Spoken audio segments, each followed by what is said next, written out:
Nag-i-repair din po kami ng shock sa halagang 500 pesos lang sa amin na lahat. Sangka pa. Diba po ni Boss Bernard Velasco. May sikretong nilalagay. Hindi ko lang alam kung ano yun. Siyempre, secret yan, diba? YSS po to. Pinalitan na ng may-ari. Hindi nagustuhan. Gusto daw ibalik yung YSS.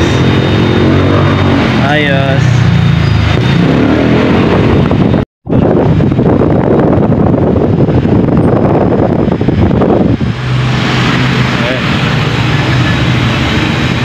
Mo ibang yeah.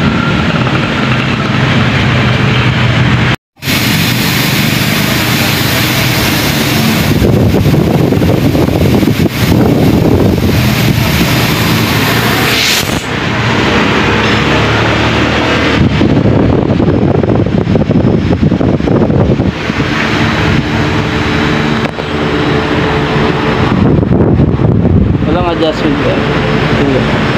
Hindi ka tulad ng iba, no? Adjustment. Okay, boss mo? Spring lang magdagal. Yes.